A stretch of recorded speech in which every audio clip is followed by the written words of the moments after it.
जयपुर के सर्व साधक लोगों को हमारा प्रणिपात।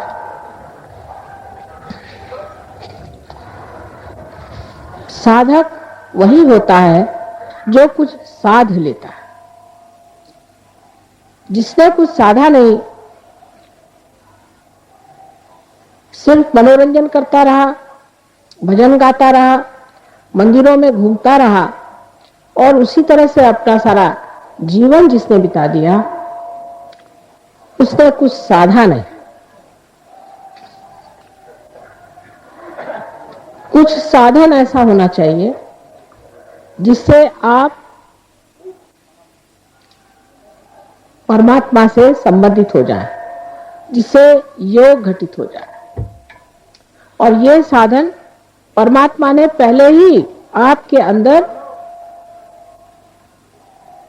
बहुत सुंदरता से सजाया हुआ है।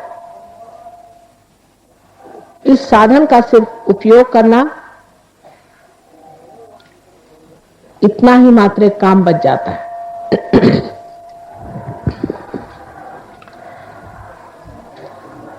हमारे अंदर जो सूक्ष्म चक्र हैं, उसके अंदर या उनके अंदर हर चक्र पे एक एक देवता विराजमान। हम गणपति को मानते हैं, लेकिन हम ये नहीं जानते कि गणपति हमारे अंदर भी विराजमान है।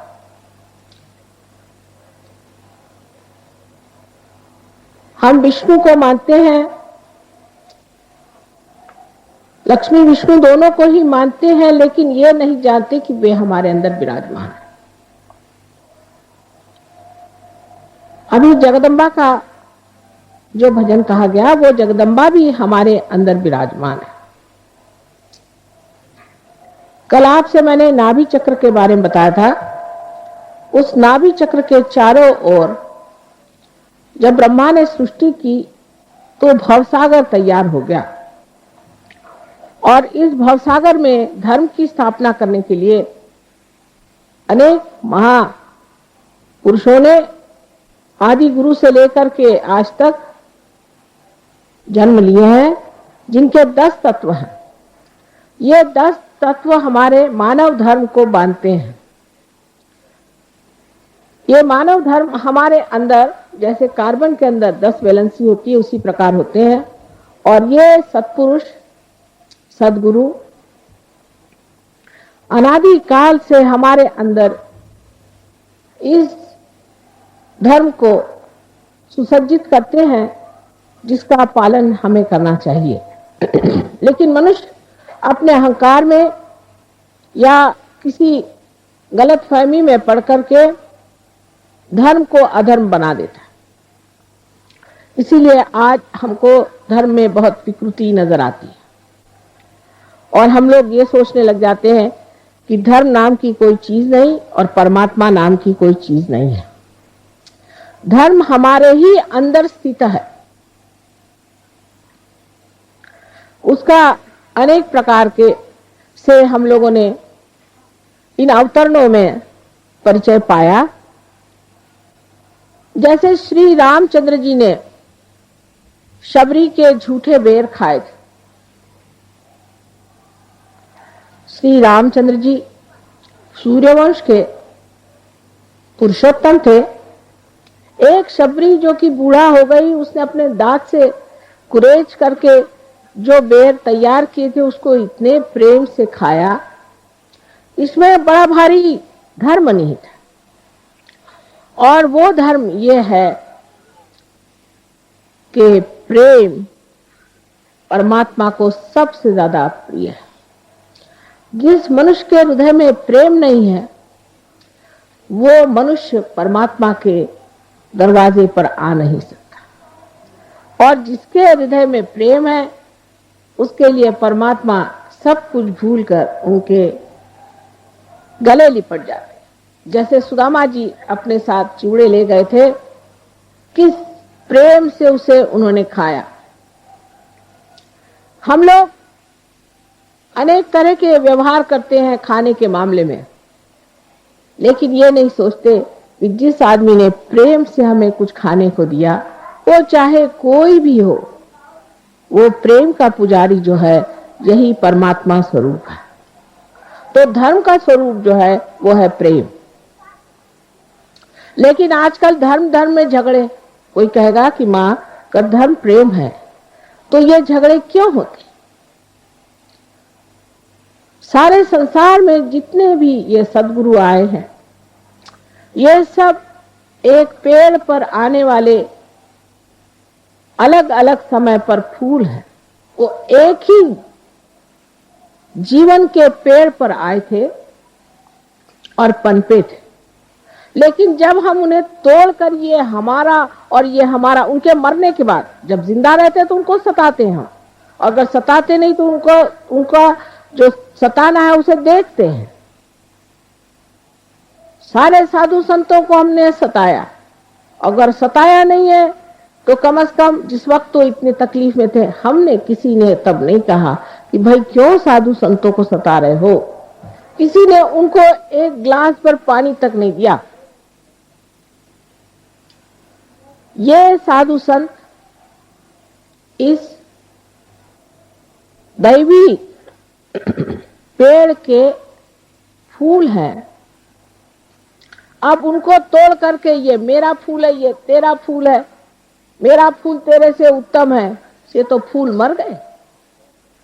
उस मरी हुई चीज को लेकर के आज हम झगड़ा कर रहे हैं। जो फूल एक बार परमात्मा के आंगन की शोभा थे, वो आज झगड़े का कारण हो गए।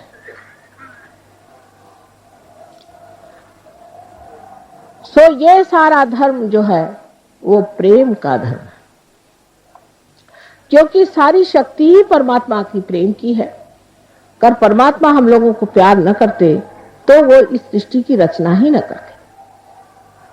लेकिन हम अपने को प्यार नहीं करते, हम अपने को झुठलाते हैं, अपने को कैद करते हैं, अपने ऊपर अपने ही विचारों को बांध करके कि ये मैं करूंगा, ये मेरा है, ये मेरा विचार है और यही सत्य है। इस तरह की धारणा ले करके हम जब अपने ही को किसी कोठरी में बंद कर लेते हैं, तब दूसरे भी दूसरे कोठरी में बंद होकर के चिल्लाते रहते हैं। प्रेम में मनुष्य स्वतंत्र हो जाता है, स्व का तंत्र जान जाता है। इसलिए धर्म ये प्रेम है। अब किसी किसी जमाने में ऐसा समय आया कि जहां हिंसा को भी करना पड़ा। जैसे श्री कृष्ण ने युद्ध में अर्जुन से कहा कि ये तो सब पहले से मरे हुए हैं और तू इन सबको मार। उन्होंने कोई आजकल की अहिंसा नहीं सिखाई कि कीड़े मकोड़ों को बचा के रखो। क्या मैं कीड़े मकोड़ों को कुंडलिनी जागरण देने वाली हूं जो कीड़े मकोड़े बचाते रहते हो? उन्होंने कहा इनको मार, तेरे जो गुरु हैं उनको भी तुम मार। उस वक्त देखिए धर्म को समझना चाहिए पूर्णतः। उस वक्त आपको कर्ण का किस्सा मालूम है कि कर्ण का पांव जब रथ में अटक गया और अर्जुन ने अपना गांडी उसके ऊपर उठाया, उसने कहा देखो मैं वीर हूं और तुम भी वीर हो, और एक वीर पर निशस्त्र आप हमला नहीं कर सकते। तब कृष्ण ने अपनी उंगली आगे करके कहा कि जिस वक्त द्रौपदी की लाज लूटी जा रही थी तब तुम्हारी वीरता कहां गई थी? मार इसे। अहिंसा नहीं सिखाई थी, दुष्टों की हिंसा ही सिखाई।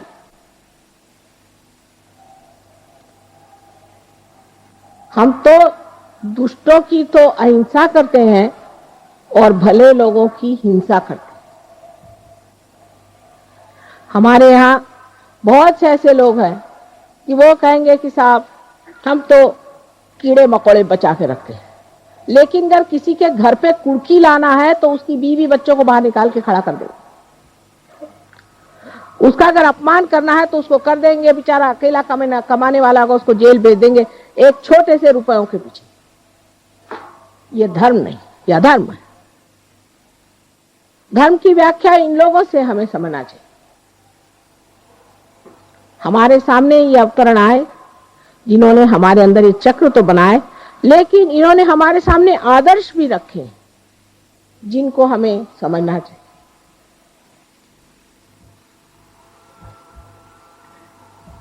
अब जो चक्र धर्म के बाद हमें जानना है वो है जगदम्बा का चक्र, जिसका अभी गायन हुआ था।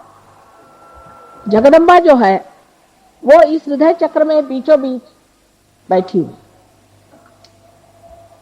ये हृदय चक्र 12 पंखुड़ियों से बना है। जब बच्चा 12 साल तक का होता है तब तक जगदम्बा, क्योंकि उसका नाम भ्रमरम्बा भी है, आप जानते हैं कि वो भ्रमर बनाती है, इन भ्रमरों को अपनी जो सीने पर हड्डी है उसमें बनाती है। इसे अंग्रेजी में एंटीबॉडीज कहते हैं। ये 12 साल तक वो बना के तैयार कर देती, और जब कभी किसी बच्चे पर कोई आक्रमण आता है तो ये भ्रमर उससे लड़ाई करते हैं, झगड़ते हैं। 12 साल बाद ये भ्रमर सारे शरीर में फैल जाते। लेकिन जैसे कि हमारे ऑल इंडिया रेडियो है, उसी प्रकार ये जो हड्डी है, इस हड्डी से ही उनको आदेश जाते हैं कि अब यहां लड़ो, अब ऐसे हमला करो, कुछ जरूरत है और इधर से लोग भेजो। ये हमारे अंदर होने वाले सारे आक्रमणों से लड़ते रहते और कभी कभी हताहत भी हो जाते हैं। यह चक्र विशेषकर औरतों का ज्यादा पकड़ा जाता है, क्योंकि उनका विश्वास ये नहीं होता कि हमारी मां जगदम्बा है, सर्वशक्तिमान, सबका पालन करने वाली, सबका तारण करने वाली जगदम्बा हमारी मां है। पति ने जरा सा डांट दिया या कहीं कुछ चीज डर की बता दी तो औरतें डर के बैठ गई। जिस देश में पद्मिनी जैसी वीरांगना हो गई, उन वीरांगनाओं का आपके सामने स्वयं आदर्श है, वो तो जीवित आदर्श है इतिहास में। लेकिन आजकल की औरत जो है बड़ी डरपोक है, और उसे आदमी भी जरूरत से ज्यादा दबाते हैं और उसकी परवाह नहीं करते। उस वक्त उसका ये चक्र पकड़ जाता है और उससे ब्रेस्ट कैंसर की बीमारियां ज्यादातर होती हैं। यह चक्र आदमी में भी पकड़ जाता है। जब पकड़ जाता है तो वो डरपोक हो जाता है, बहुत डरता है, और छोटी छोटी बात में उसे डर लगता है, झिझक लगती है, हाथ उसके थरथराते हैं, पैर उसके थरथराते हैं, किसी भी काम में पड़ता है तो डरते रहता है। जगदम्बा ये शक्ति है। ये देखिए उस जगह बैठी हुई है जहां पर कि भवसागर में से लोग भक्तगण ऊपर आना चाहते हैं तो देवी उनकी रक्षा भी करते हैं और उनको मदद करके ऊपर खींच लेते हैं। आप जानते हैं कि देवी ने अनेक बार इस संसार में जन्म लिया। आपके राजस्थली में भी उन्होंने सती रानी बनकर थोड़ी सी देर के लिए चमक दिखाई, और यहाँ के राजा लोग सभी शक्ति के पुजारी हैं। ये सब होते हुए भी एक तरह की भीरुता, डर मनुष्य में बैठा हुआ। सत्य को डर नहीं होना चाहिए। जो आदमी सत्य पे खड़ा होता है वो किसी से डरता नहीं। सारे संसार के सामने सम्मुख होकर के वो जो सत्य बात है उसे कहता है। 1970 में मैंने मुंबई में एक बहुत बड़े जहांगीर कावसी हॉल में जितने भी राक्षसों ने जन्म लिया है उनका सबका नाम और उनका पहले का नाम सब बताया। किसी ने न मुझ पर केस करी और ना ही कोई मेरे ऊपर आफत लाए। एक साहब ने कहा मां आपको गोली से उड़ा देंगे। मैंने लाओ तो सही, कौन गोली मारने वाला है, मैं देखती तो हूं। थर थर थर थर कांप उठेंगे। ये मां की शक्ति होते हुए भी हम लोग इस कदर कायर और डरपोक हो गए। इसकी वजह यह भी है कि वीरता को हमने जाना नहीं, शूरता को हमने समझा नहीं, और सत्य का हमने मान नहीं रखा। असत्य पे चलने वाले लोग डरपोक होते हैं। माँ सत्यवान लोगों की ही पूजा करती है और उन्हीं को संवारती है और उन्हीं की रक्षा करती है। तो यह विश्वास रखना चाहिए कि हमारे ही अंदर श्री जगदम्बा का जब स्थान है उसे हम जागृत कर लेंगे।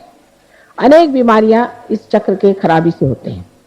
उसके जो राइट साइड में आप देख रहे हैं चक्र है, इसे हम राइट हार्ट कहते हैं। यह चक्र यहाँ राजस्थान में बहुत पकड़ता है। ये श्री राम का चक्र है। श्री राम का चक्र है जो कि पुरुषोत्तम है। एक तो लोग जो सरकारी चीजों से बहुत डरते हैं उनका ये चक्र बहुत पकड़ता है क्योंकि पुरुषोत्तम श्री राम ये एक आदर्श राजा थे और उनको जो लोग मानते हैं उनको किसी भी गवर्नमेंट से डरने की क्या जरूरत है। जब उनका साम्राज्य बैठा हुआ है तो गवर्नमेंट से डरने की कौन सी जरूरत है। वो मर्यादा पुरुषोत्तम थे। उसी तरह से अगर आप अपनी मर्यादाएं में रहें तो कोई भी गवर्नमेंट आप पे आंच नहीं ला सकती और वो आपको पूरे तरह से रक्षित रहने के लिए समर्थ है। इस चक्र को पकड़ने से मनुष्य को आत्मा की बीमारी हो जाती है। अब ये चक्र है पिता का, क्योंकि श्री रामचंद्र जी हमारे पिता स्वरूप है। ये पिता का है। अगर किसी पिता का अपने बच्चे से बिगाड़ हो गया या किसी बच्चे का अपने पिता से बिगाड़ हो गया या किसी तरह से पिता का जो स्थान है वो रिक्त हो जाए, जैसे कि बचपन में ही पिता की मृत्यु हो जाए या पिता की तरफ से कोई तरह भी तकलीफ हो या पिता बच्चे को उच्छृंखल बना रहा है, उसको बुरे रास्ते पर डाल रहा है, तब ये चक्र पकड़ता है। उससे आपके अंदर अस्थमा की बीमारी हो जाती है। यह बीमारी ठीक हो सकती है, लेकिन इसका यह मतलब नहीं कि आप सब अस्थमा वालों को मेरे पास लाइए। इसका मतलब है कि कुंडलिनी को जागरण करके पहले ये चक्र ठीक करें। जैसे कुंडलिनी जब उठती है तो किसी किसी की इतनी सुंदर कुंडलिनी होती है कि एक क्षण में उठकर जम जाती और उसके बाद उनको कोई बीमारी ही नहीं आती। एक तो ये हुए। उसके बाद दूसरे ऐसे लोग होते हैं कि जिनकी कुंडलिनी उठती तो है पर बार बार गिर जाती। ऐसे लोगों को कुंडलिनी बार बार उठा करके जगाना चाहिए, क्योंकि यह कुंडलिनी की जो शक्ति है यही आपका इंजेक्शन, यही आपकी दवा, यही आपका धन्वंतरी, यही आपके डॉक्टर, यही सब कुछ। अगर यह शक्ति आपके अंदर बहेगी नहीं तो हमारे हाथ कैसे चलेंगे। और तीसरे लोग हैं जिनकी की कुंडली जमी बैठी है, वो उठती ही नहीं। ऐसे लोगों को ठीक करना कठिन जाता है। श्रद्धावान लोग जो होते हैं जो कहते हैं हाँ थोड़ा सा हमारा फर्क आ गया, ठीक हो रहा है, उन पे कुंडली नहीं चलती। बहुत से लोग हैं, हमने बहुतों को ठीक किया, बीमारियां ठीक करी, लेकिन हमने देखा यह कि उनमें से बहुत कम लोग सहयोग में उतरते हैं। आपको सोचना चाहिए कि परमात्मा जो है वो भी समझदार है और ऐसे दीप क्यों जलाए जो प्रकाश न दे। ऐसे दीप को जला के फायदा क्या समय बर्बाद करके, कि जो सिर्फ अपनी तंदुरुस्ती ठीक करने आते हैं। ऐसे बहुत से पहलवान भी हैं जो मेरे पास आते हैं कि मां हमें शांति दो। क्या तंदुरुस्ती ठीक होने से सब कुछ हो जाएगा? फिर एक चक्र ठीक होगा फिर दूसरा खराब होगा। आज एक बीमारी होगी फिर कल दूसरी होगी। रात दिन मैं क्या यही करती रहूं? एक तो पूर्व पुण्याई भी चाहिए और नम्रता भी चाहिए।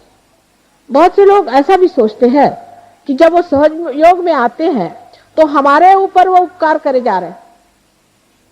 ये नहीं समझते कि हमारा ये अहोभाग्य कि आज हम आए, हमारी कुंडलिनी जागृत हुई और हमने इसे प्राप्त किया। जब मनुष्य यह समझ लेता है तभी परमात्मा उसे स्वीकार करते हैं, न कि अहंकारी मनुष्य को कि हाँ भाई हम तो खास करके इसीलिए आए, जैसे कि आप हमारे ऊपर उपकार कर रहे हैं।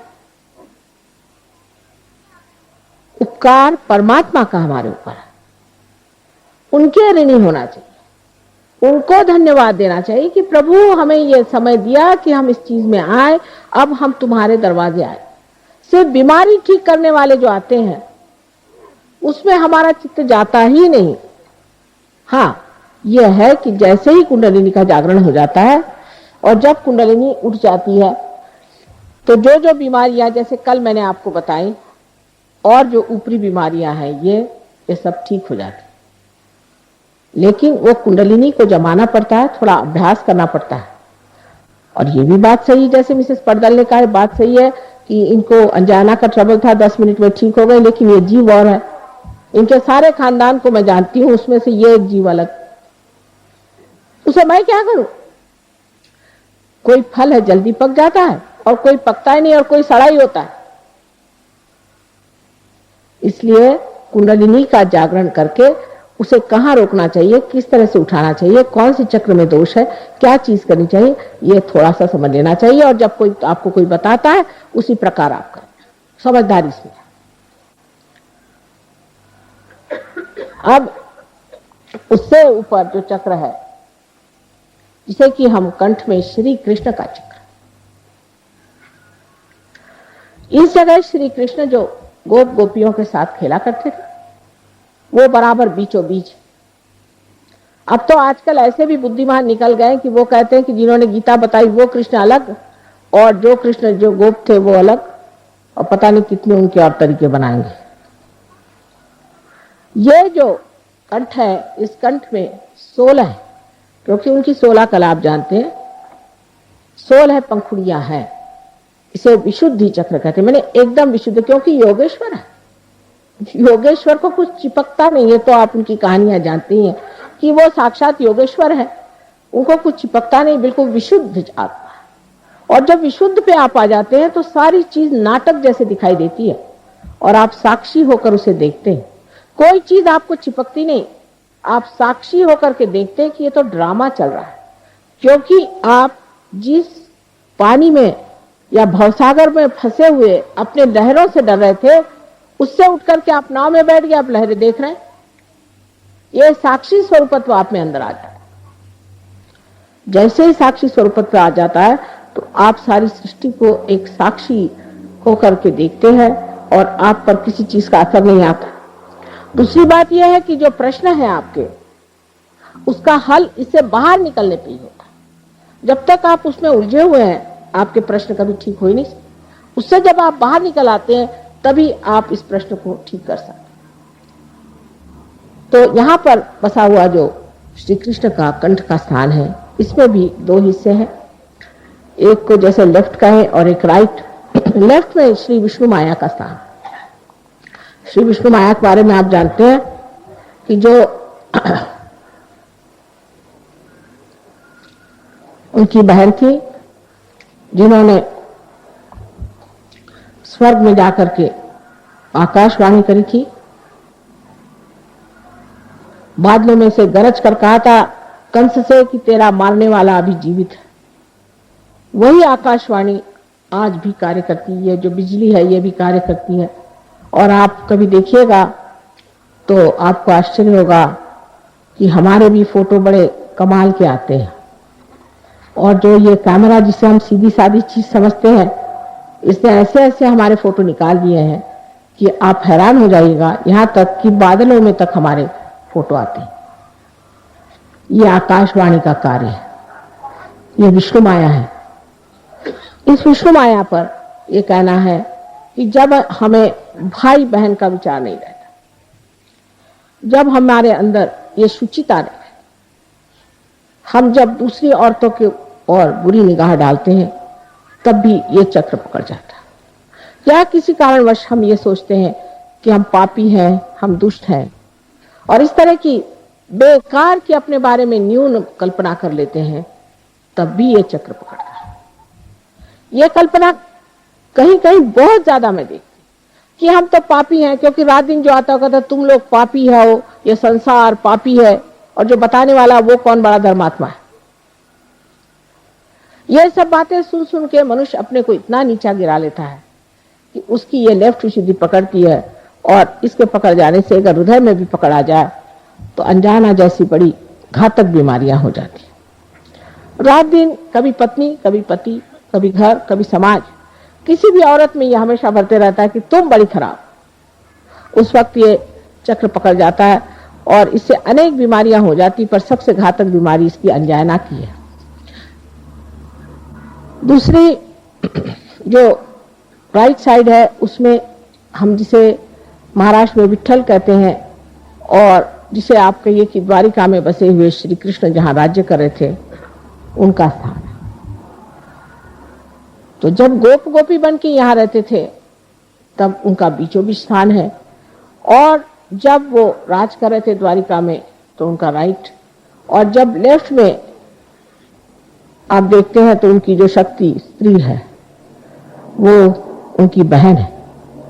बीचों बीच में श्री कृष्ण की राधा और इधर उनकी रुक्मिणी, उनकी पत्नी जो थी वो उनकी शक्ति थी। ऐसे ही मैंने आपसे कल बताया कि 5 शक्तियां वो और 16,000 और शक्तियां सारी श्री कृष्ण की यहाँ विट्ठल के स्थान पे है। लेकिन इसमें भी इतने दोष आ गए कि विट्ठल की मूर्ति पंढरपुर में उनका साक्षात हुआ, जैसे आपके गोविंद महाराज की यहाँ मूर्ति आई है स्वयंभू। उसके बाद लोगों ने वहां पे अपना धंधा शुरू किया और लोग एक एक महीना मुंह में तंबाकू डाल के विट्ठल विट्ठल विट्ठल करते हुए पैदल जाते थे। अब तंबाकू जो है ये कृष्ण के विरोध में, उनको बिल्कुल तंबाकू नहीं पसंद। जो लोग तंबाकू खाते हैं उनका ये चक्र खराब हो जाता है, या जो तंबाकू पीते हैं उनका ये चक्र खराब हो जाता है और इसीलिए उनको कैंसर की बीमारी होती है। इसका इलाज है आप अजवाइन की धुनी मुंह में लें, अजवाइन का पत्ता जला करके और उसकी बीड़ी फूकें, श्री कृष्ण उससे खुश रहते हैं। दूसरा इसका इलाज है कि आप मक्खन को दूध में या पानी में, गर्म पानी में डाल के उसे पिए, उनको मक्खन बहुत पसंद है। नाक में आप घी डालें, घी और थोड़ा सा कपूर, क्योंकि कर्पूर गौरव आप जानते हैं कि आप कपूर के बड़े शौकीन हैं, सो कपूर थोड़ा सा डाल करके वो नाक में छोड़ें, कपूर माथे पे लगाएं। जो कुछ श्री कृष्ण को पसंद है वो सारा करने से वो प्रसन्न हो जाते हैं और आपका विशुद्धि चक्र ठीक हो सकता है, आपका कैंसर ठीक हो सकता है, आपकी सारी तकलीफें ठीक हो सकती। जब आप सबका गला पकड़ जाता है तो मेरा भी गला पकड़ जाता है, क्योंकि इतनी मेहनत पड़ जाती है उसको ठीक करते करते। तो भी पहाड़ जैसे लोगों की कुंडलिनी कभी कभी उठती ही नहीं, बड़ा प्रयत्न करना पड़ता है। खासकर विशुद्धि चक्र पे ये 3 ऐसे पेंच बैठे हुए हैं। उसमें से ये कि जो लेफ्ट विशुद्धि है, अगर मंत्र वगैरह किसी गलत गुरु से लिए है और बक रहे है उसको सुबह से शाम तक, तो वो मंत्र भी पकड़ डाले। इन सब चीजों के लिए उसका इलाज सहयोग में हरेक का मंत्र रूप भी है, आसन रूप भी है, और भी कुछ उसके साथ में थोड़ा बहुत जैसे पानी, जल या चीनी, इस तरह की चीजें दे करके किया जा सकता है। अब आज्ञा चक्र हमारा बीच में, ये महाविष्णु का स्थान, इसका वर्णन हमारे यहाँ बहुत सुंदर देवी महात्म्य में मार्कंडेय स्वामी ने करके रखा है। लेकिन कौन पढ़ता है आजकल देवी महात्म्य, किसको फुर्सत। ये महाविष्णु का स्थान है और यहाँ जो 2 स्थान हैं उसमें इस तरफ बुद्ध और इस तरफ महावीर जी। अब बुद्ध के लोगों ने भी बुद्ध का हाल खराब कर दिया। उन्होंने कहा था कि आप भगवान की बात ही मत करो, पहले ईश्वर की बात मत करो, कोई मूर्ति की भी बात मत करो, क्योंकि जब तक आत्म साक्षात्कार नहीं होता है तब तक लोग न जाने किस किस चीज को पूजेंगे। कोई भी पत्थर देखा उसको पूजने लग जाएंगे। ये क्या जानेंगे कि कौन सी स्वयंभू मूर्ति कौन सी नहीं। तो पहले आत्म साक्षात्कार, आत्म साक्षात्कार, आत्म साक्षात्कार, इसी को पहले जान। इसलिए लोग उनको कहते हैं वो अनिश्वरवाद थी, ये बात नहीं थी। वो बहुत प्रैक्टिकल आदमी थे।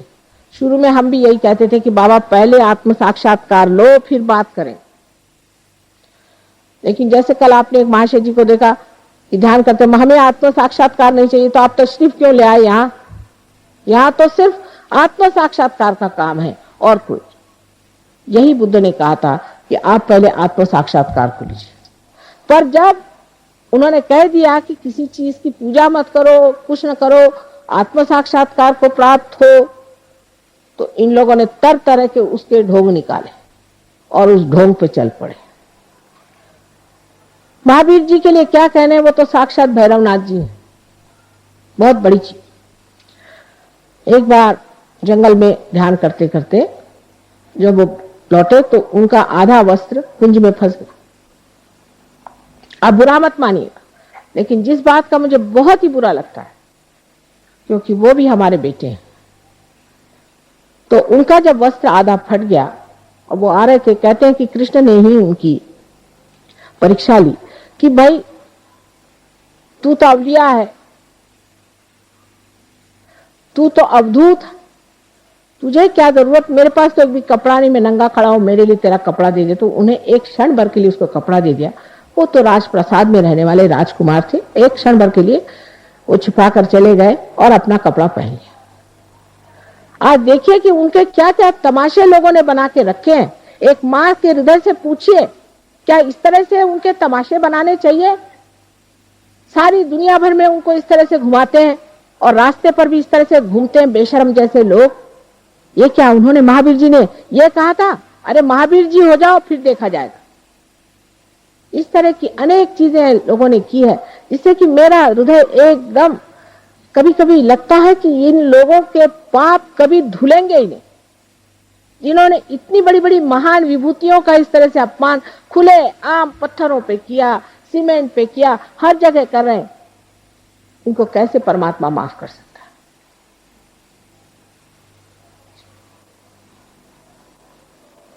नेमिनाथ जी ने जिस वक्त में श्री कृष्ण के साथ, उनके वो भाई, चचेरे भाई थे नेमिनाथ जी, जो कि तीर्थंकर थे, उनको उपरति हो गई। उनके शादी में बहुत सारे जानवर आए मारने के लिए और परिंदे आए, उनको देखकर उपरति हो गई। ऐसे सबको हो सकती है। तो उन्होंने ये बात कह दी कि भाई मैं ये हिंसा नहीं करूंगा। लेकिन अब जो कीड़े मकोड़ों को भी बचाते बैठते हैं, ये कोई उन्होंने कहा था क्या? कहां से कहां आप लोग पहुंच जाते हैं। कम से कम जो सही बात है उसको सीखना चाहिए। मैंने बहुत सारे जैन मुनियों से बात करी कि भाई जो महावीर जी ने कहा ध्यान करो, वो क्यों नहीं करते हो, ये सब मंदिर मंदिर बनाते हो। तो कहने लगे कि माँ इसलिए कि ध्यान करने से शुद्र सिद्धि आ जाती है, इसलिए। मैंने कहा देखो भाई, शुद्र सिद्धियां आती है तुम्हारे अंदर, ठीक बात है, लेकिन अब हम तुमको सहयोग से असली ध्यान लगाएंगे। आप पहले ध्यान करो। अब बहुत से जैन लोग सहयोग को समझ रहे हैं कि महावीर जी का जो कहना है वही माता जी कर रहे हैं, और जो बुद्ध ने कहा वही काम माता जी, जो सच्चा दरबार कहते हैं वो ये। और बेकार की चीजों में अपना पैसा, अपना सारा चित्त बर्बाद कर देना ठीक है। अब तीसरे यहाँ ईसा मसीह, ये ईसा मसीह का खून हम लोग पहनते हैं, समझ। अब ईसाइयों का तो और गधापंथी क्या बताओ आपसे, महा गधे लोग हैं, इनसे तो बात ही नहीं कोई कर सकता। इनसे बढ़ के तो कट्टर लोग कोई है ही नहीं। हम लोग सोचते हैं कि मुसलमान कट्टर है, कम से कम वो दिखाई देते हैं, ये तो छिपे हुए कट्टर लोग हैं और महा गधे हैं। इन्होंने कभी ईसा को समझा नहीं। ईसा ने, क्योंकि उनका स्थान बराबर आंखों के बीच में जो ऑप्टिक चाइज्मा उसमें है, तो उन्होंने एक वाक्य कहा था, दाउ शैल्ट नॉट हैव एडल्ट्रस आईज, कि तुम्हारी आंख इतनी अबोध होनी चाहिए कि उसके अंदर कोई सी भी लालसा नहीं होनी चाहिए। बताइए, ऐसा आपको आज तक कोई ईसाई मिला है जिसके आंख में लालसा ना हो? जिस बात को उन्होंने खास ठोस तरीके से कहा वही चीज उनमें नहीं, वो तो सभी में एक ही हाल है। जबकि हमसे भी बताया गया कि हम सब में आत्मा स्थित है, तो हम लोगों ने जाति बना ली जन्म के अनुसार। जन्म के अनुसार जाति हो ही नहीं सकती, और व्यास जी लिख ही नहीं सकते। व्यास जी किसके लड़के थे, जिसको मालूम है सो जानते हैं क्या? मत्स्यगंधा के लड़के थे ना, एक मच्छियारिन के लड़के थे, शादी भी नहीं हुई। वो व्यास जी क्या ऐसी बात लिखेंगे? लेकिन ये बना दिया कि जन्म से आप ब्राह्मण हैं, ब्राह्मण होना पड़ता है। यही बात मैंने आपसे बताई। अब आप समझ लीजिए कि धर्म के मामले में अपनी कल्पनाएं जो गलत है उसको सही करना पड़ेगा। अगर वो नहीं सही करी, वो अगर हमारी कल्पनाएं हमने नहीं करी और वो हम सीधे नहीं हुए, तो हम धर्म को प्राप्त नहीं हो सकते हैं। जैसे कृष्ण ने कहा कि मारो इसको, ऐसी चीज है। जो सच है उसको पाना है, उसको मानना है। इससे हमारे अंदर के जो दूषित धर्म है सब निकल जाएंगे और जो सच्चा धर्म वो खड़ा होकर के सारे विश्व में एक धर्म हो जाए, क्योंकि सब ने एक ही बात कही है। अब रही बात कि उसके 3 चक्रों के बारे में मैंने बताया आपसे, 3 जो यहां पर है कि बुद्ध, महावीर और ईसा मसीह, ये 3 आए और इनका जीवन तपस्या से रहा। अब वेद में भी 7 हमारी स्थिति बताई। भू माने पृथ्वी, पृथ्वी से बना हुआ श्री गणेश। भूर्व अंतरिक्ष बना हुआ ब्रह्मदेव, ब्रह्मदेव ने अंतरिक्ष बनाया। उसका वो सिर्फ जो तत्व है वो कहते हैं भूव स्वाहा। स्वाहा नाभि चक्र पे होता है, जहां हम सब चीज को खा जाते, जहां अग्नि खा जाती, ये लक्ष्मी नारायण जी का स्थान होता है। भूर्भुव स्वाहा मना, ये मां का स्थान जगदम्बा का। जना, जना इसलिए कि श्री कृष्ण ने जन जागरण का विचार किया, जन में उतरे। और इतना ही नहीं, विराट, श्री कृष्ण स्वयं साक्षात विराट है। सारे जन के अंग प्रत्यंग उनके अंदर है, इसलिए वो जन। और तप, इन तीनों ने तप किए हैं। और अब संस्कार पे सत्य है जो आदि शक्ति आपको देती है। इस प्रकार जो उसमें तत्व लिखा गया है वही विशद रूप से भक्ति मार्ग में लोगों ने देवी देवताओं की तरफ से वर्णन किया। ये सब की सब सच्चा है, सिर्फ कहीं एक अंग है, कहीं दूसरा अंग है। और एक हाथ को कोई लेकर झगड़ा करेगा और दूसरे हाथ को लेकर कोई झगड़ा करेगा तो उसे क्या कहा जाए? इससे तो दोनों भी हाथ टूट ही जाते हैं और टूट ही गए। साकार निराकार का भी झगड़ा बिल्कुल बेकार। अब सिर्फ सत्य पे आप आइए, आप समझ जाएंगे कि निराकार में साकार कैसे है और साकार में निराकार कैसे, यह समझने की बात है। लेकिन हम सत्य को वर्ण करेंगे और सत्य के सिवा मां हम किसी को नहीं जानेंगे, ये कहना चाहिए। आज चक्रों को किसी तरह से थोड़ा बहुत बताया है, संस्कार पे कहने पर बहुत कुछ कहना पड़ेगा, लेकिन इतने थोड़े टाइम में हम आज आपको थोड़ा सा आत्मा के बारे में बताएं। आत्मा हमारे अंदर जो है वो परमात्मा का प्रतिबिंब सब लोग कहते हैं, जिसे हम लोग सदाशिव कहते हैं। सदाशिव है, वो कभी भी अवतरण नहीं लेते। उनका जो प्रतिबिंब हमारे अंदर है वो आत्मा है। और उनकी जो शक्ति, इच्छा शक्ति है, जिसे हम आदि शक्ति कहते हैं, उनका प्रतिबिंब हमारे अंदर कुंडलिनी है। इस कुंडलिनी का और इस आत्मा का जब मेल घटित होता है तभी योग घटित होता है।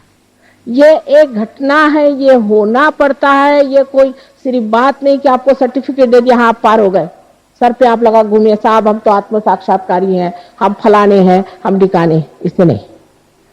जब यह घटना घटित होती है तो आत्मा का प्रकाश आपके चित्त में आ जाता है। चित्त में, आत्मा में आने से, जैसे अभी डॉक्टर साहब ने मेरे आते आते कहा कि आप माँ के सामने आते ही माँ आपके बारे में जान जाती, क्योंकि मेरा चित्त जो है वो अगर आलोकित है तो मैं सब आपके बारे में जान ही जाऊं। अगर मेरा चित्त अगर चारों तरफ है और उसमें अगर आलोक है तो उसमें मैं जान ही जाऊंगी कि आप क्या है। जब आपका चित्त आलोकित होगा तो आप भी जान जाइएगा कि सत्य क्या है। जैसे एक आदमी बहुत बढ़िया प्रवचन देते हैं, बहुत अच्छा भाषण देते हैं और काफी नाटक भी कर सकते हैं और लोग सब उनके ऊपर बिल्कुल क्या गुरु महाराज, गुरु महाराज। पता हुआ कि जेल से अभी छूट के आए 10 महीने पहले। ऐसे रोज ही क्या आपको, आप जरा अंदर आ जाइए, क्योंकि वो क्या हो रहा है, डिस्टर्ब हो जाता है। अंदर आ जाइए, बच्चों को भी कहें इधर से आ जाओ, झांकने की कोई जरूरत नहीं। तो इस तरह के रोज के अनुभव आते हैं कि आज एक बाबा जी आए, कल दूसरे बाबा जी आए, वो इतना रुपया लेके चले गए, वो आए वो इतना हमारे साथ धन धाने ले गए। सारे आजकल तो जैसे कुछ पता नहीं इनकी कहीं से, जैसे कि बरसात में मेंढक बोलते हैं, इसी तरह से बाबा जी लोग आजकल सब जगह बोला करते। आज भी हमने देखे कि इनके एक बाबा जी, उनके एक बाबा जी, जिस गांव में जाती हूँ नए नए बाबा जी सुनाई देते। तो आत्मा से ही आप जान सकेंगे कि ये आदमी सच्चा है या झूठा है, क्योंकि ये संपूर्ण तत्व है, एब्सोल्यूट जिसको, उसमें दो चीज नहीं, वो केवल है, उसमें दो चीज नहीं है। कि जैसे कोई आदमी है, उसको हमने देखा, ऊपर से हम कहे न कहे, लेकिन हम जान गए कि क्या है, जो जान गए सो ही सही है। आप कहेंगे कि साहब ये कैसे? क्योंकि जो जानने वाला है वो आत्मा है, वो केवल ज्ञान जानता है, केवल ज्ञान, वो अज्ञान नहीं जानता। और केवल ज्ञान में वो बराबर बता देगा कि ये चीज ऐसी है, माने वो सत्य स्वरूप है, एकदम आपके सामने साक्षात हो जाएगा। शुरुआत में तो आपको जरूर है कि अपनी उंगलियां हाथ पे देखना पड़ेगा कि चक्र कहाँ पकड़ रहे हैं, कौन सा इनका चक्र पकड़ रहा है, इनको कौन सी तकलीफ है, ये वो देखना पड़ेगा। बाद में ये करते करते अभ्यास से आप इतने माहिर हो जाएंगे कि देखते से आप बता देंगे। अब बहुत से लोग आते हैं, भाई तुम्हारा कोई गुरु नहीं? मेरा कोई गुरु नहीं। अरे भाई दिखाई दे रहा है तुम्हारे पेट में कुम्हला रहा है, लेकिन बोले नहीं मेरा कोई गुरु नहीं। अरे है, बता दो नाम तो जल्दी ठीक हो जाएगा। वो बताएंगे नहीं गुरु का नाम, माने मेरा भी समय बर्बाद करो, अपना भी बर्बाद करो। इतना बड़ा हमें काम करने का सारे विश्व का, छोटी छोटी चीज में लोग अटक जाते, क्यों नहीं उससे छुटकारा पाते? इस तरह से जब आप अपने सत्य को जानते हैं तो आश्चर्य होता है आपके अंदर। आप देखते हैं कि मेरे अंदर भी ये कैसा दोष आ गया, ये कहां से आ गया। जैसे आज एक लड़की से हम बात कर रहे थे कि भाई तुम्हारे लिवर की शिकायत है और तुम इतनी छोटी लड़की, बहुत जो आदमी सोचता है उसको लिवर की शिकायत हो जाती। क्या तुम तला हुआ खाना बहुत खाती? नहीं, मुझे अच्छा ही नहीं लगता। तो मैं पैदा हुई तभी से मुझे। क्या तुम्हारी माँ शराब पीती थी? नहीं, शराब नहीं। बाप मेरे शराब पीते। तो मैंने देखा यह है कि शराबी बाप का बच्चा जो होता है उसका लिवर बचपन से ही खराब होता है। तो आप पहले ही वरदान बच्चे को दे देते, उसका लिवर पहले ही बचपन से ही खराब होता है, और पैदा होता है तभी से उसको जॉन्डिस हो जाएगा अगर बाप शराबी है तो। अगर बाप का लिवर खराब है तो, मां का लिवर खराब है तो बच्चे का भी लिवर खराब हो जाए।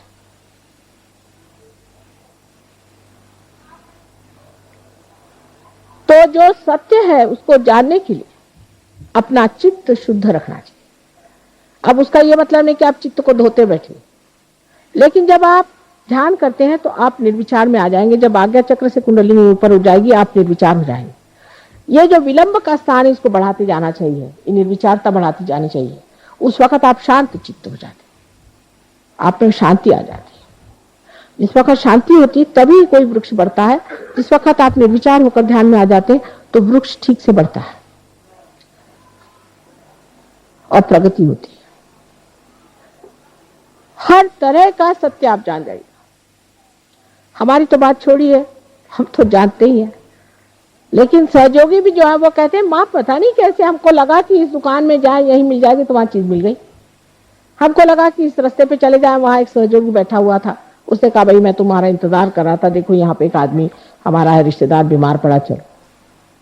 कहीं कुछ ऐसी छोटी छोटी होती, इतनी बड़ी बड़ी बातें हो जाती हैं कि बड़ा आश्चर्य होता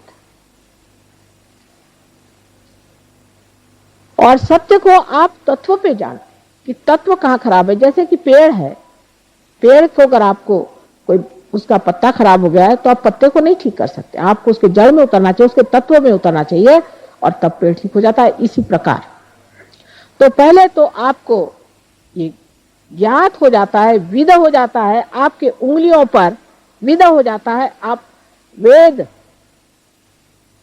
को जान लेते हैं कि ये सत्य क्या है। दुनिया भर का ज्ञान आपके अंदर आ जाता है। अभी हम महाराष्ट्र में गए थे बैलगाड़ी में जाना पड़ता है कि तो बैलगाड़ी वाला आदमी उससे बातचीत शुरू करी तो हमने कहा तो कबीर बैठा गाड़ी चला रहा होगा। अरे हमने कहा सबने तुम्हें जाना कैसे? कहले माँ ये तो सब अंदर ही था ना, तो आपने लाइट दे दिया हमारे अंदर तो हमने सब जान लिया। बात तो सही कह रहा हूं ना? और मैंने कहा बिल्कुल सही कह रहे हो, कमाल है तुम्हारी। तुकाराम कौन सी यूनिवर्सिटी में गए थे? ज्ञानेश्वर जी कौन सी यूनिवर्सिटी में गए थे? वो अवतरण तो थे नहीं, लेकिन क्या ज्ञानी लोग थे। ये ज्ञान कहां से आया? ये हमारे ही अंदर सारा असल ज्ञान, जो केवल ज्ञान अपने अंदर है, उस ज्ञान को तब आप प्राप्त करते। ये आपकी आत्मा की ज्योत है जो जलने से आप प्रकाश में सांप को सांप देख सकते हैं और रस्सी को रस्सी देख सकते हैं। अनेक है इसकी चीज, अब इसका अभी बताने का इतना समय नहीं। तो ये सत्य है और चित्त भी है। आत्मा चित्त क्या है कि सामूहिक चित्त है। जैसे कि विराट के शरीर में आप अंग प्रत्यंग है, उस अंग प्रत्यंग को ये मालूम नहीं कि वो विराट के शरीर में। जब उसका आत्मा जागृत हो जाता है तो वो जानता है कि मैं विराट के शरीर में घूम रहा। उसकी सामूहिक चेतना जागृत हो जाती है, उसका चित्त सामूहिक होता है। जिसके अंदर आत्मा की ज्योत आ जाती है उसका चित्त सामूहिक होता है। माने आपका क्या प्रश्न है वो तो बताता ही, क्योंकि आपको आत्मदर्शन होते हैं, लेकिन दूसरों के प्रश्न भी बताता है। और अगर आप ये भी जान लें कि ये कैसे ठीक करना, तो वो भी वो ठीक कर देता। इसलिए सारा समग्र ज्ञान एक ही चीज का नहीं। अब समझ लीजिए डॉक्टर के पास जाइए तो डॉक्टर कहेगा भाई देखो तुम अभी इसका, मैं तो डॉक्टर पेट का हूं, तुम इसको दांत वाले के पास ले जाओ। उधर वो सारे दांत निकाल लेगा, कहेगा भाई तुम्हारा दांत ठीक है। उसका दूसरा जाएगा कान फाड़ लेगा ये कान ठीक है। तीसरा आंख निकालेगा, कहेगा आंख ठीक है। अंत में आप बीमार होकर के लौट आइए। डॉक्टर लोग माफ करें लेकिन सहयोग में समग्र ज्ञान होता है। माने ये कि एक आदमी आया, माँ मेरे पेट में दर्द हो रहा। अब ये कोई कहेगा अरे पेट में दर्द हो रहा है, इसको कोई पेट की दवा। पेट की दवा नहीं, इसके अंदर कोई और चीज आ गई, उसको निकालना है। इस पे किसी और का असर आ गया है, वो निकालना है। कोई काली विद्या हो गई, वो निकालना है। सारा समग्र ज्ञान सहयोग में आता है। ये नहीं इसके लिए साइकोलॉजिस्ट के पास जाओ, उसके लिए उसके पास जाओ। ये तो बच्चे हैं, अभी तो इन्होंने कुछ जाना ही नहीं। जो केवल ज्ञान है वो आपके अंदर है और छोटे छोटे बच्चों को तक मालूम रहता है। छोटे छोटे बच्चे भी इस केवल ज्ञान को जानते हैं। हमारी एक नातिन है, बहुत छोटी सी थी, उनके पिता माता गए थे लद्दाख में, तो वहां एक लामा जी भी ढामा जी होते हैं सारे, तो लामा जी बैठे हुए थे। सारे ही ऐसे ही है, एक से एक बढ़ के, किस किस का नाम ले। तो लड़की छोटी सी थी, उसने देखा उनकी ओर, तो सब पैर छू रहे थे। इन्होंने सोचा हम नहीं छुएंगे तो अच्छा नहीं दिखा, इन जाके पैर छुए तो उनको गुस्सा चढ़ गया। लड़की जाके उनके सामने खड़ी, वो 5 साल की थी, ऐसे खड़े होकर कहती कि ये सर मुड़ाने से और ये चोगा पहन लेने से आप पार नहीं हो जाते हैं, आप क्यों सबसे अपना पैर छुआ है? ये कहने हमारे तो काटो तो खून नहीं। एकदम उनके सामने कह दी, उतरिए ऊपर से नीचे। 5 साल की लड़की ने कहा। एक पखंडानंद जी कोई थे और महर्षि कौन उनका था, क्या नाम, जो दक्षिण के हैं बहुत बड़े, वो बहुत बड़े पहुंचे गुरु थे। उनका 100वां साल था तो हमें उन्होंने विशेष रूप से अतिथि बुलाया था। वहां पहुंचे, पखंडानंद जी बैठे थे। पखंडानंद जी बड़ा सा एक चोगा पहन के बैठे। दूसरी हमारी नातिन थी, वो सामने बैठी थी। वहां से कहती नानी जिसने मैक्सी पहना इसको भगाओ, तो इससे बड़ी गर्मी आ रही है, हम लोग सब जल रहे।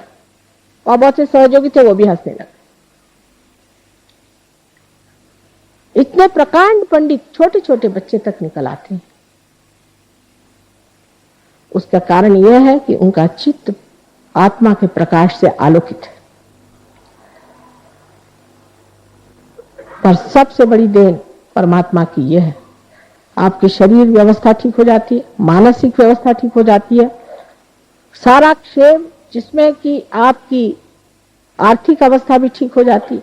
सब चीज अवस्थाएं ठीक होने के बाद जो सबसे परम चीज है वो है आनंद। केवल आनंद का आप निरानंद आप भोगते हैं। आनंद में सुख और दुख नहीं होता, आनंद एक केवल होता है। उसका अनुभव आपको आत्मज्ञान के बगैर आ नहीं सकता। लेकिन जो सादे भोले भाले लोग होते हैं वो फट से इसको पकड़ लेते हैं, और जो बुद्धिमान होते हैं पहले ये उंगली क्या वो उंगली क्या, माँ इधर से कैसे चलाना वैसे।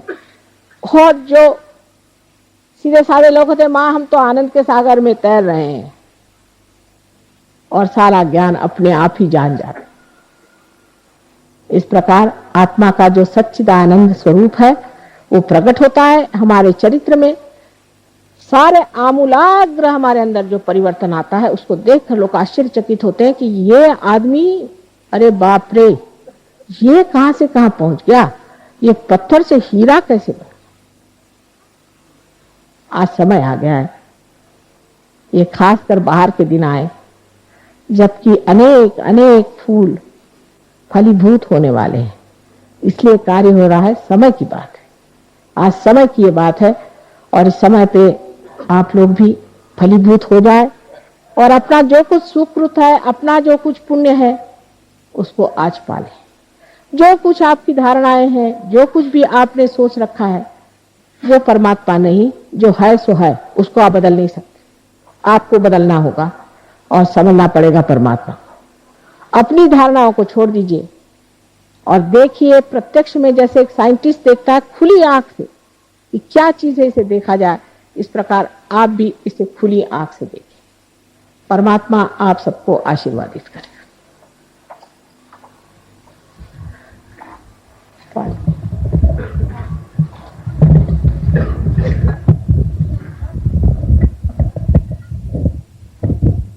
आज आखिरी दिन है।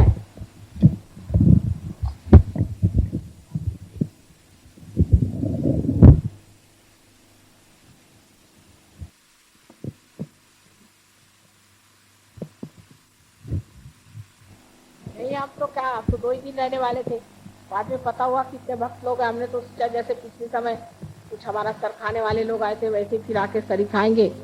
तो हमने कहा भाई 2 दिन में चले थे, बनो अपना, ठीक है। अब ऐसा ना हो कि जयपुर वाले कहें कि नहीं आए थे। फिर अगले वक्त 8 दिन आके रहेंगे मौज से। आप लोग भी दिल्ली आइए, दिल्ली में अभी 7 दिन का प्रोग्राम।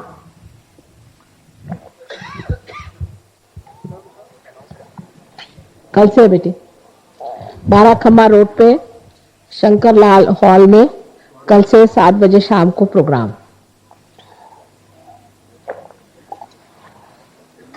मद्रास से भी लोग आते, फिर जयपुर के लोगों को तो आना चाहिए। अब ये लोग तो कितने प्रदेश से आए हैं आप जानते हैं, हजारों मील से। 370 आदमी आए थे। इनको सबको एक एक को चुन चुन के लाते हैं क्योंकि हजारों लोग हैं, यहाँ रहने की व्यवस्था करना वगैरह बड़ा कठिन है। अब सब चले गए, थोड़े बहुत बचे हैं जो आपके जयपुर आए।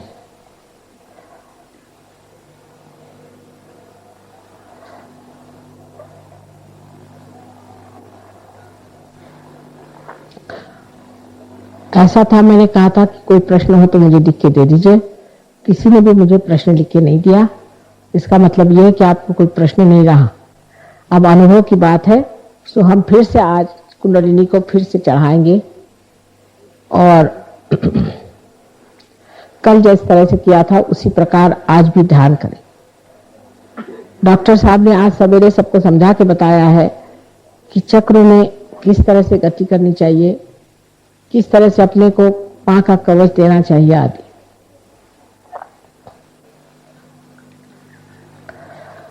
अब ऐसे भी लोग हैं जिनके ऊपर काफी बाधाएं हैं, उनको श्रद्धा पूर्वक, नम्रता पूर्वक उन बाधाओं को निकालना चाहिए और मेहनत करने से हर तरह के रोग ठीक हो जाते हैं। किसी में अधिक समय, किसी में कम। मानसिक रोग भी ठीक हो जाते हैं, लेकिन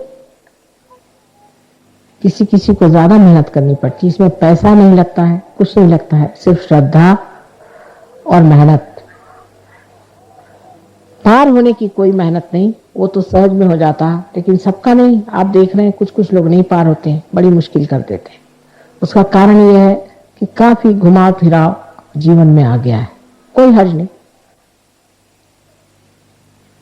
हम तो पूरी तरह से मेहनत करने के लिए आए हैं और करेंगे। एक बात जान लेनी चाहिए कि परमात्मा के नाम पर कोई भी रुपया पैसा इकट्ठा करना महापाप है।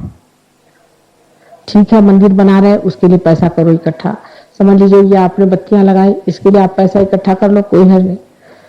पर आप चैतन्य को पैसे से खरीद नहीं सकते, उसके लिए आप पैसा नहीं दे सकते। परमात्मा पैसा नहीं समझता, और ये सहज है। जितना मनुष्य सहज स्वभाव का होगा उतना ही वो जल्दी पाता है, और जो असहज होगा उसको कठिनाई से पाता है।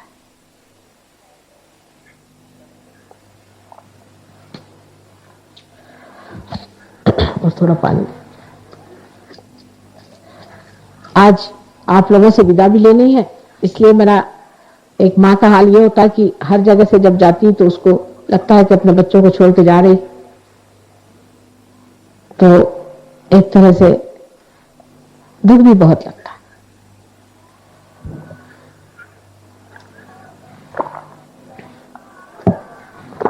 बस ये है, अभी अभी अंकुरित किया है, अभी अभी आप नन्हे बच्चे हैं, इसको संभाल के रखिए, अपना ख्याल रखें और इसमें प्रगति करें। ये नहीं कि इसको आप छोड़ दें, इसमें प्रगति करें। जब तक बीज उगा नहीं तब तक ठीक है, उगने के बाद तो उसको जरूरी है कि वो कार्यान्वित हो जाए, अगर नहीं हो तो बेकार जाता है।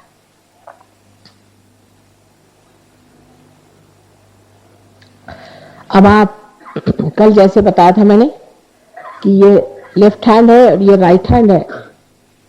लेफ्ट और राइट ही मैं कहूंगी, जिससे कम से कम लोगों को सबको समझ में आएगा।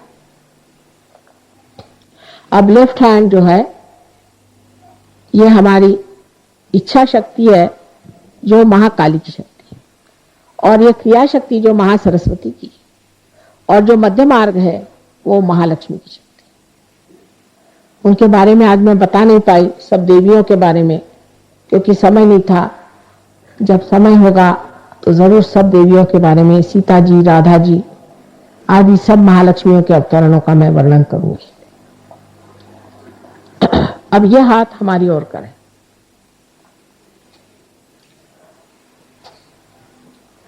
और ये हाथ जो है इसको इस्तेमाल करें, इसका उपयोग करें।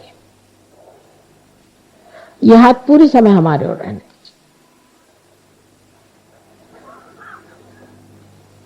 इस हाथ को हमारी ओर इस तरह करके बीच में से उठना नहीं। जिसको जाना है कृपया चले जाए, किसी को जाना है चले जाए, 10-15 मिनट की बात है। और बीच में उठ करके दूसरों को सताना ठीक नहीं। इस वक्त ध्यान हो रहा है, ध्यान के वक्त गड़बड़ नहीं करनी किसी भी तरह की। मेहरबानी से याद रखें, जब किसी को नहीं करना है तो चले जाए। किसी पे जबरदस्ती तो हो ही नहीं सकती है, मांगना पड़ता है, मांगना पड़ता है भाई। इसमें मेरा क्या लेना देना बनने वाला है, ये सोच लो। अच्छा, अब लेफ्ट हैंड हमारी ओर है, राइट हैंड जो है उसको हृदय पे रखें। आज आत्मा की बात की है तो एक सवाल पूछना होता है 3 बार आंख बंद करके।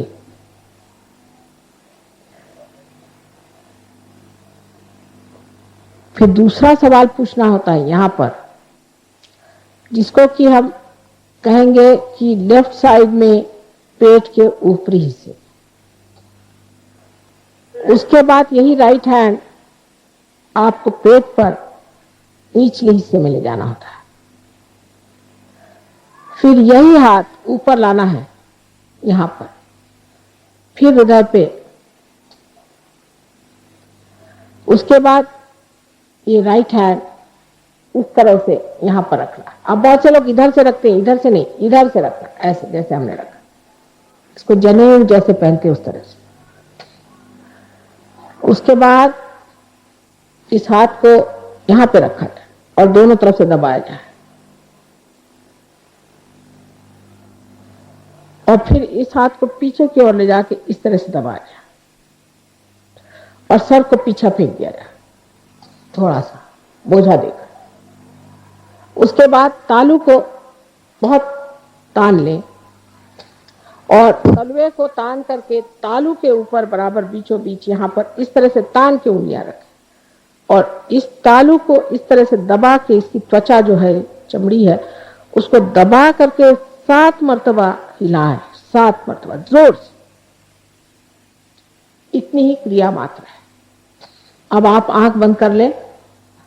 तो भी कल लोग उल्टा ही हाथ चला रहे थे। अब ये बायां हाथ है और लेफ्ट हैंड। सो बायां हाथ आप पूरी समय मेरी ओर ही रखिए।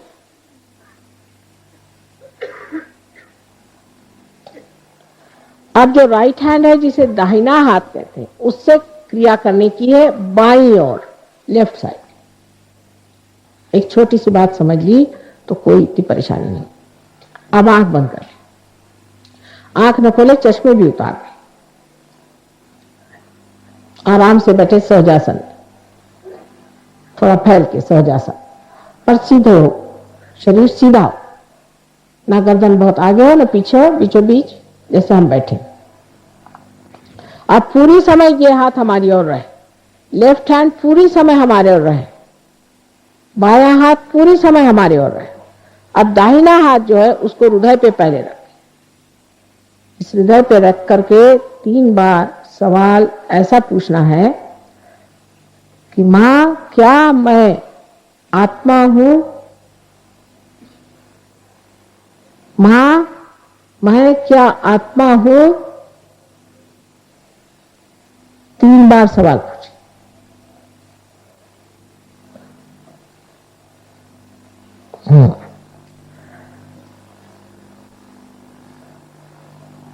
ये मूलभूत सवाल।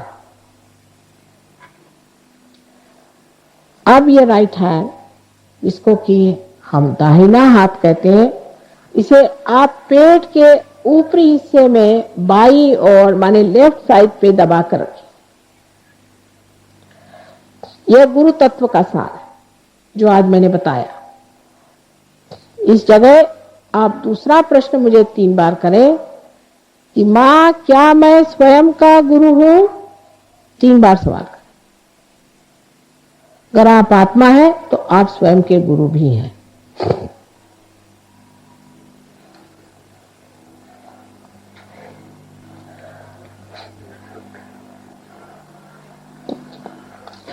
अब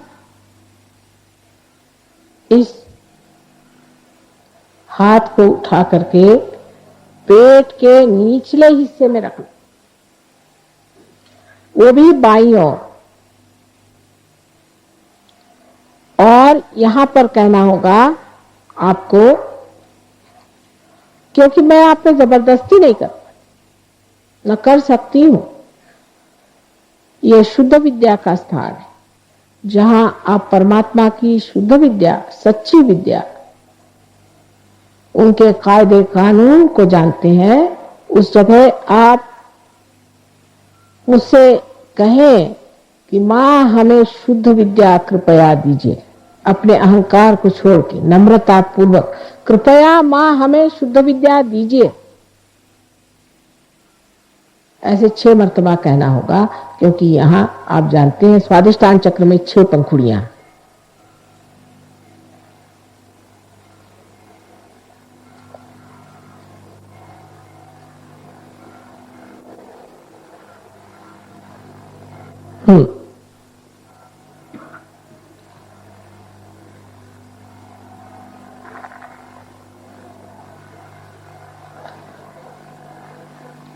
अब इस दाहिने हाथ को,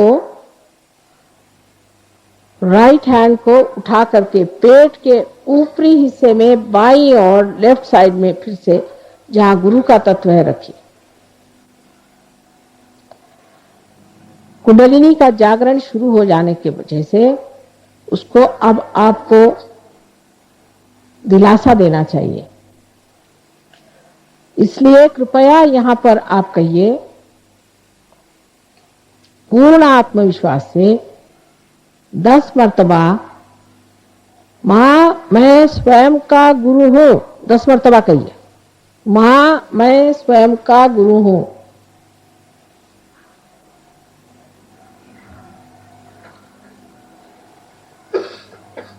दस मर्तबा कहिए, पूर्ण विश्वास के साथ, पूर्ण आत्मविश्वास होना चाहिए।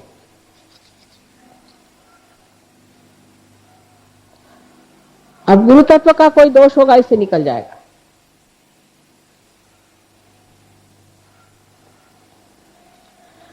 अब 10 मर्तबा कहने के बाद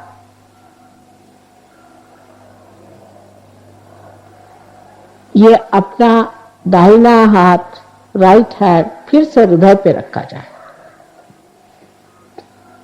हृदय पे पूर्ण आत्मविश्वास के साथ आपको कहना होगा, मां मैं शुद्ध आत्मा हूं।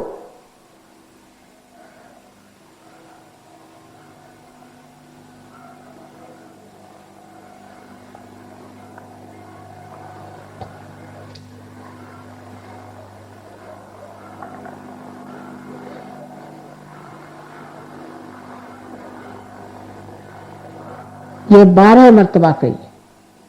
हृदय चक्र में 12 पंखुड़ियां हैं।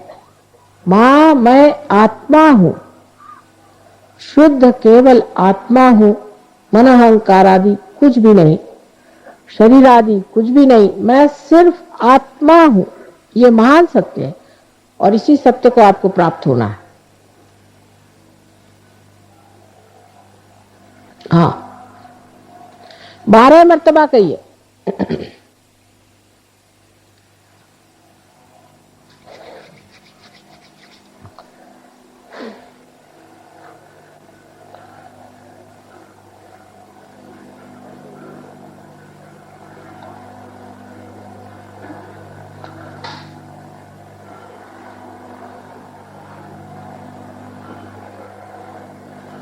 और इसके बाद इस दाहिने हाथ को आप कंधा और गर्दन के बीच में जो कोण है उसको पीछे हटा करके जोर से पकड़िए, जोर से। अब फिर से आप सामने से ले रहे हैं। आप ऐसा ना करें, ऐसे लें जैसे हमने कहा है, इस तरह से सामने से हाथ लें, कृपया इस तरह से, हाँ इस तरह, कृपया जोर से। यह विशुद्धि चक्र है, मैंने आपसे बताया विष्णु माया का चक्र है। इस पर आपको मंत्र कहना है, मां मैं पूर्णतया दोष रहित हूं, मैं दोषी नहीं हूं। ये 16 मर्तबा कहना होगा। मैंने आपसे पहले भी कहा है कि परमात्मा दया, करुणा, प्रेम सबके सागर तो है ही, पर सबसे ज्यादा क्षमा के सागर है। इसलिए आप अपने अंदर कोई सा भी दोष मत रखिए, विचार मत रखिए दोष का, क्योंकि उनकी शक्ति इतनी ज्यादा है कि उनके क्षमा के शक्ति के आगे सारे आपके दोष धुल जाते हैं। इसलिए कहिए, मां मैं दोषी नहीं, मैंने कोई दोष नहीं किया। अंग्रेजी में जैसे कहते हैं, आई एम नॉट गिल्टी।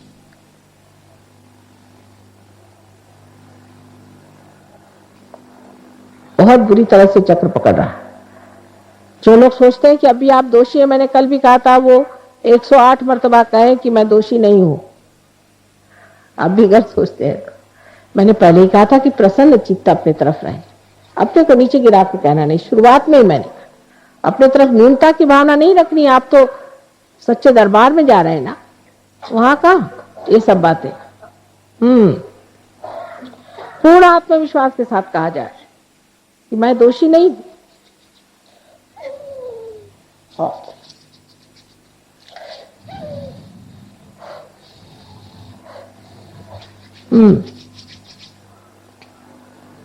16 मर्तबा कहा जाए।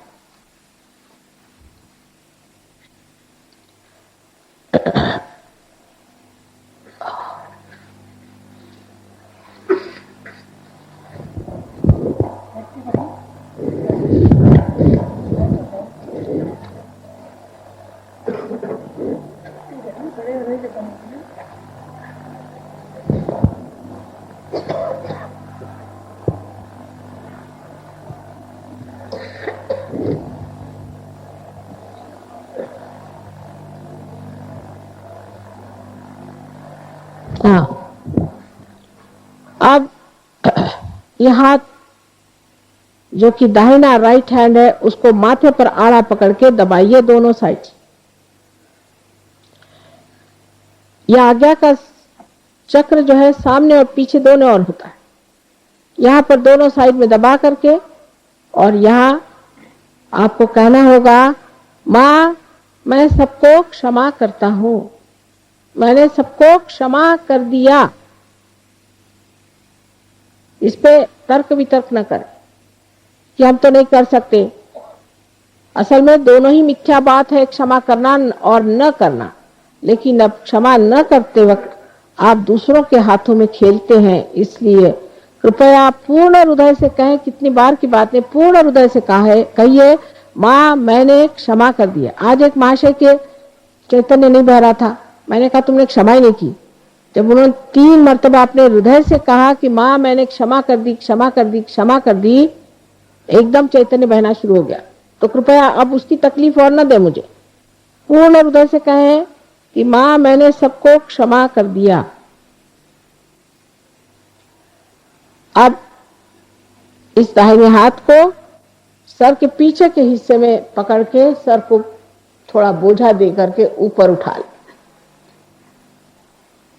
इस जगह आप अपने समाधान के लिए बगैर दोषी बनते हुए या अपने पापों को गिनते हुए और दुनिया भर की चीजें सोचते हुए सिर्फ पूर्ण हृदय से ये कहें कि हे प्रभु, हमने तुम्हारी शान में कोई गलती की हो तो उसे आप क्षमा कर दें। पूर्ण हृदय से कहें।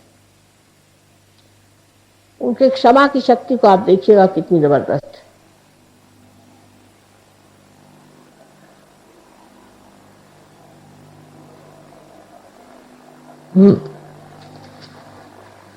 अब अपने हाथ के तलवे को तान लें और तलवा अपने सर के ऊपर बराबर बीचों बीच, जहां पर आपका तालू भाग है जो बचपन में एक नरम हड्डी की तरह था, उसे दबा ली।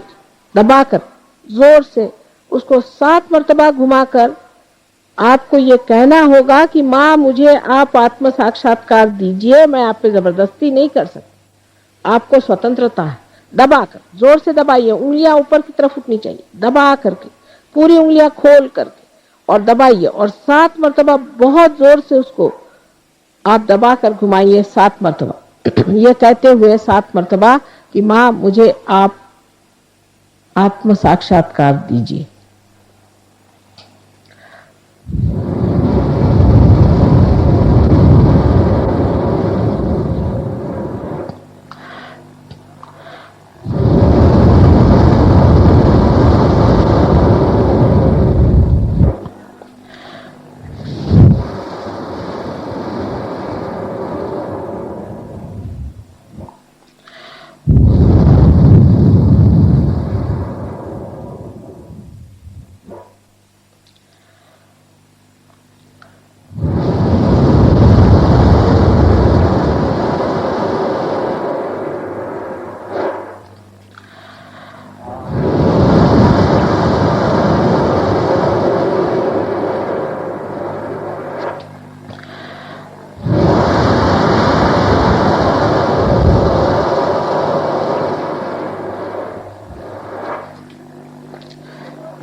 अपना हाथ नीचे धीरे से ले लें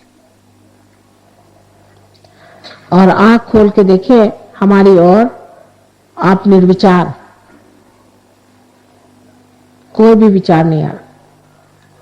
उस विलंब की स्थिति में आप है, जिसे कि निर्विचार समाधि कहते हैं, वो स्थापित हो गई। अब निर्विकल्प की स्थापना करनी है, उसके लिए थोड़ा सा समय लगता है बस। अब ये हाथ, जिसे कि हम लेफ्ट हैंड कहते हैं, जो बायां हाथ है उसे हमारे ओर करें और राइट हैंड उसे भी हमारे ओर करें।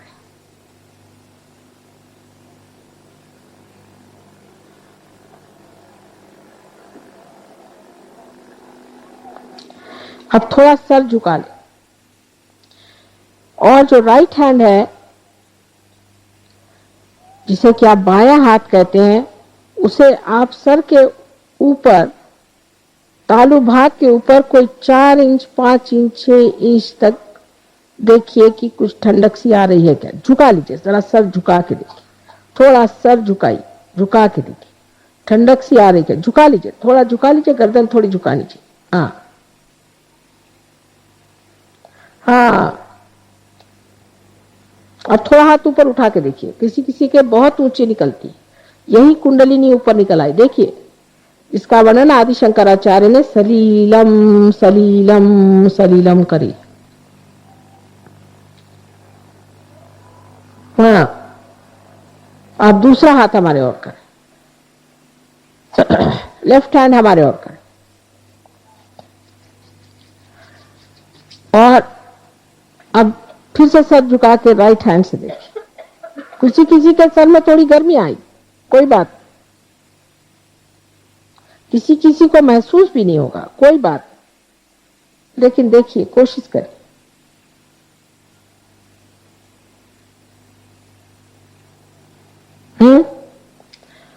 अब ये हाथ हमारी ओर करें, फिर से राइट हैंड, दाहिना हाथ हमारे ओर करें। अब बायां हाथ सर पे रख के फिर देखिए, झुका के सर देखिए, चित्त यहां रखें, चित्त तालु भाग पे रखें और देखिए कि कुछ ठंडक सी आ रही क्या।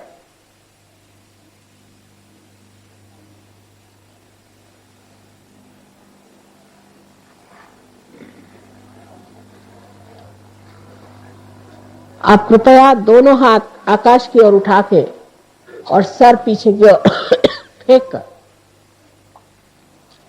कहिए, मां, क्या ये परमात्मा की ब्रह्म शक्ति है?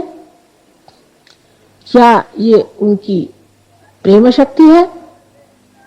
क्या ये उनकी सर्वव्यापी कार्य शक्ति है? 3 बार सवाल पूछे। अब हाथ नीचे ले लीजिए, हाथ इस तरह से करिए, देखिए हाथ नीचे ले लीजिए, हाथ नीचे ले लीजिए। अब दोनों हाथ इस तरह से करें। अब देखिए हाथ में कुछ थोड़ी थोड़ी ठंडी ठंडी हवा आ रही।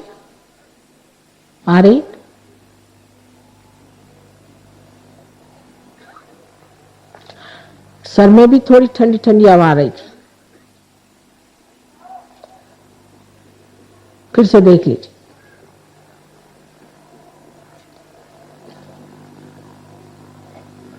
आ रही।